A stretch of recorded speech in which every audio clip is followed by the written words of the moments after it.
We are Steve and Jill. Together, we've been buying and reselling land since the 90s. Our data-centric approach leaves our buyers asking, how can you sell it so cheap? Here on the Land Academy Show, We answer that and more. I'm Steve and Jack Butala. and I'm Jill DeWit, and this is the Land Academy Show. This is episode number 2156 today. Jill and I are talking about how we would have started a land business or built our land business from scratch in 2025. I have some ideas. Let's hear it. Well, I'm not going to say them now. Give us a prelude. Outsourcing. Oh, I love that. That didn't even cross my mind, Jill. Mhm. Boy, that's smart. Thank you. What else? Well, I'll save it. I'll tell you in a minute. This week, all week, Jill and I are talking about developing and improving your land business. Each day on the show, we answer a question from our Land Academy member Discord forum, take a deep dive into land-related topics by popular request. Okay, so today, Jason wrote, "Hello, Land Academy peeps. Wondering if you all could share some real-world advice about deals or deals that went great and ones that did not go well at all. Thanks in advance." That's awesome. Oh boy, how much time do we have? First of all, let's just look at the numbers. Yeah. I have 15,998 positive deals that I could talk about, and about maybe 2 or 3 or 4, geez, if that, maybe not even that didn't go well. And in fact, let's just put it this way. The ones that didn't go well, it took a long time to sell, Yeah, and we still made money. exactly. I don't have any catastrophic, oh my God, I paid $200,000 for that. Turns out I didn't own it and I lost $200,000. I don't have any example like that. Do you? No, what's funny is I was doing a coaching call this week, and the person asked me, they were brought in as a business partner with this other person, because the person realized, hey, I need this guy on my team. So I'm very smartly brought in this guy who's going to do great, business partner. And he just asked a few questions as we're talking about focus stuff. He had a few kind of side questions. And one of them, he said, "Where's the risk in all this?" And I said, "You don't buy it. That's it. I don't see anything we do as risk. If I have any doubt about a property or I'm not sure about it, I don't buy it." I don't see any risk in this at all. Exactly. In fact, that's the answer to this question. Yeah. The prop deals that didn't go well, I shouldn't have bought. the deals that didn't go well for us, we'll never know, because they're deals where we could have made, there's 1 or 2 deals I know of where we turned it down, especially in deal funding. That's true. Somebody else went and did the deal, and everybody's celebrating on Discord that they made $1 million or millions of dollars. And True. Jill and I were looking at each other going, yeah, even That's if I saw fine. it again today, if I could turn the clock back, present it to me, I would have said no again. True. It just didn't feel, it was a deal that Jill and I, we have a kind of a template deal that we both love. For some reason, it's pretty close to the same. Mm-hmm. And it just didn't, those deals didn't fit the bill. They were too risky. Some reason we saw some risk in it. There is no risk in buying and selling land for us. None. Exactly. For you, there might be. I don't know. For me, even from the first deal I did not see any risk in it. Well, I'm going to argue, if you see risk, then don't do it. A sure thing. If you see And risk, wait for those. If you see risk in real estate at all, Mm-hmm. then find another entrepreneurial outlet for yourself. Well, where are you going to not have risk? Everything. I think, or I guess, no, you're right. Go ahead. you have to decide that for yourself. True. And there's all kinds of stuff that people see no risk in. I get it. That's true. Like my mother spent her entire career as a clinical therapist, working 10 or 12 hours a day, loved it for the most part. I don't want to do that. I see all kinds of risk in that. Or the patients stop coming, so it's just a mindset. Yeah, if you're really good at your job, then they don't need you anymore, right? Jill's father was a career commercial airline and then private airline pilot. For a lot of people, including me, there's some risk in that. Taking off and landing an airplane. I bet you $1 if he was sitting here, he'd say, "What are you talking about, risk?" Yeah, he didn't see I was risk. a pilot. Yeah. There's no risk in that. If I didn't like it, I didn't go. Yeah. Yeah. So. Risk is personal. I don't see 1% risk in buying and selling land. Do you know what I see more risk in? What? Getting pregnant. There's all kinds of risk. Nothing. What kind of kid are we going to have There's some risk. You know what's absent in my book that I'm writing? Personal stuff. Until I meet you. Oh, gosh. And there's a bunch of it. Oh, no. Is there a lot of risk?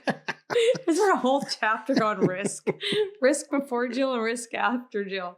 No. There's not a chapter. There's a section about how to put your career, to put the brakes and to have your career come to a grinding halt. How was It's a that? short section. What was that all about? Get is it married. me? No, it's way Oh. before it. This is Okay, early got days. it. Get married. All right. Share a bank account with the freshly married person. You too. You're freshly married. Yeah, Those things will wreck your thing fast. true. Today's topic: how would we build a land business from scratch in 2025? What would you do, Joe? Outsource everything. If it was me and I was coming into this and I didn't have you, let's just say it was only me and I learn about this business and I'm like, oh, and I see the other strong women, which are in Land Academy, I'd be like, oh, I'm gonna do that. I'm gonna follow them and I'm gonna outsource and I'm gonna align myself and partner up. If I could partner up with another strong woman, that'd be great. If not, like I said, I would do my best. I understand the big picture and outsource the stuff I'm not good at. Simply. And now you can, you know, what are the things for me that I'm talking about? Like I'm great on the phone. I don't have to worry about that. I'm great at doing due diligence. I don't have to worry about that. I'm great at selling. Don't have to worry about that. I'm good because I've learned from you, picking the areas and all that stuff. But the minutia, getting into the data, doing the regular green test, that can I struggle through it? Sure. Would it take me longer? Yeah. And that's where I would outsource it.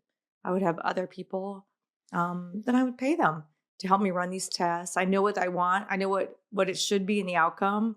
So I would outsource some of that stuff. I would use like offers to owners. Yeah, I hadn't thought about that. That could be an offers to owners product, by the way, is maybe running red, yellow, green tests for people. Because I know people right now that are hung up on that. They can do the phishing/trolling and see it. But when popping the zip codes in and putting that stuff in there, that slows them down a little bit. So just a thought. But that's how I would get past that. Because once I have the answers, and I'm looking at, the 25 zip codes, it's not hard for me to go, well, yeah, duh, 40 days on market is better than 400 days on market. I got that one. And new list to sold, I can tell that's better than that, and so on. Let me take that a couple steps further before I answer the question. Okay. You have 25 zip codes in a red, green, yellow test. And I know, because I've done, a countless number of reviews for red, green, yellow tests. I know that some version of this is going to happen. There's probably 5 or 8 zip codes that really pass out of a set of zip codes of 25. We're all green or green, relatively green. There's another set of the 25, let's just say another 5. So now we've got almost half the zip codes that are yellow or acceptable. There's green, there's yellow acceptable. There's a few zip codes that are approaching the red scenario that are probably okay. And then there's a handful, let's say 5, that are dark red and you want to avoid them. They usually want the big red flag for a red, green, yellow test is zip codes that have 2 or 3 or 4% of the properties, the entire universe of properties in that zip code for sale. Mm-hmm. There's something wrong when that's happening, and we're seeing that in this economy more and more and more. I'll let you rewind that if you have to. It's super important. The red, green, yellow test is not just to tell you where to send mail. It's really equally important not to show you where you should not send mail. That was a discussion I had. I was mentioning about the coaching call that I had earlier this week where the guy brought in the partner. That was one of the things the partner said, how do I know? I said, the data's going to tell you. He's like, oh, duh. And I was screen sharing at the time and showing, see, I said, let's look back. Look how many things were sold in the last 6 months. Hey, let's go back 90 days. Look at that. Let's go back 3 months. Look at that. The data tells you. And he's like, oh, yeah, I get it. When people say, I can't get past the red, green, yellow test, it's not that they can't get past the mechanics of doing it, because that's pretty simple. Almost in all cases, they don't have the confidence to interpret it. Oh. And here's I will take all the mystery out of interpreting the red, green, yellow test. This should maybe have been the title. You're going to screw half of it up. And you should know that. And I know, And that's okay. and that's it. Yeah. And as long as I get, I don't know, 8,000 good mailers out, the other ones, I don't know, maybe I'm screwed something up or misinterpreted or whatever. I just don't care. What I'm It's trying to do is buy property. kind of comes back to drives. In Then what those do I do? 25 Fix it. zip codes, there is a seller who's dying to get your offer. And I'm telling you, they're going to sell their property to you for 20% of what it's worth that minute. So that's what you focus on. Not, am I doing this right? Oh my God, I might suck at this. I hate Excel. This is too hard. None of that. That's why people stop. That's what this week is really about. Mm-hmm. What would I do if I started a land business from scratch in 2025? Well, I'm going to tell you a very brief story. I'm going to drink my coffee. On my desk, I am staring at an NDA for the potential acquisition of a company that I've been looking at. Jill, not so much. Here's the particulars of that company without disclosing it at all. It's a food manufacturing business that has been in business for 50 plus years, believe it or not. The people who started it in the 1970s. They have built a brand on manufacturing 5 specialty products and that are distributed to grocery stores, local grocery stores, and specialty like food markets. They don't sell the products that they make to the public. Usually, they have an outlet for that, but they don't like it. It's the same mom and pop. They're in their 80s and they're done. The price of the entire company is $500,000.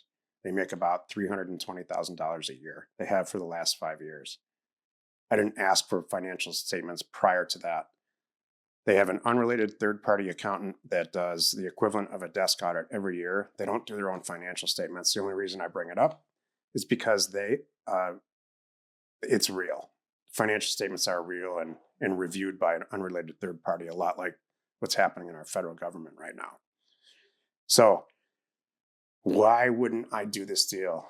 People who do acquisitions for a living wait for a long time for a deal like this to come onto their desk. And here's where I'm answering the question. The conversation that Jill and I had about this company is that we could take this thing to the moon. So what's it going to take to do that? It's going to take, they're in the dark ages of advertising and marketing. They don't have any. Right. The wife, it's a husband and wife team, which is perfect for Jill and I. The wife knows everybody, all their customers on a first name basis on the phone. It's going to take 2 years, at least between 1 and 3 years, for Jill and I to dedicate probably 30% of the time, our working hours, to taking this net $300,000 business to $3 million. We both know we can do it. I don't see any risk in it. I don't think you do either. Mm-mm. We could do it. The question is, do we want to? Mm-hmm. How motivated are we? What's it look like at the end? Great. We're going to make, I don't know, probably at the end of 2 or 3 years, we'll be $2 to $5 million more wealthy. Does that matter or not? So it's these questions. If I would have go back and started my land business right now, I would be asking myself, do I want to have $3 to $5 million this year in the next, after 2 to 3 years of doing this, or whatever numbers that you come up with? Do I love land? Do I love the food that they manufacture? Do I, is this something I'm really willing to give it my all, or some version of my all, to make sure this, do I know how to do this halfway? I don't, and neither does she. Once we get into it, we're going to get into it. So I'm right at this pivotal point where I literally have to make a decision about buying this company. And we're probably not going to buy it. And it's not because we can't do it. It's not because it's not a great company or a great opportunity. It's all just like the land business. Greatest opportunity ever, buying and selling land. It's simple. The barrier to entry in this is less than $5,000 for you to start doing land deals. In the case of this company, it's $500,000, which is not a lot for us, and it's a good tax situation. You have to believe in yourself. You have to have that level of confidence, and you need to just not stop. You need to execute a plan and move forward, and that's what I would do. That's what was missing, largely because of my age back then.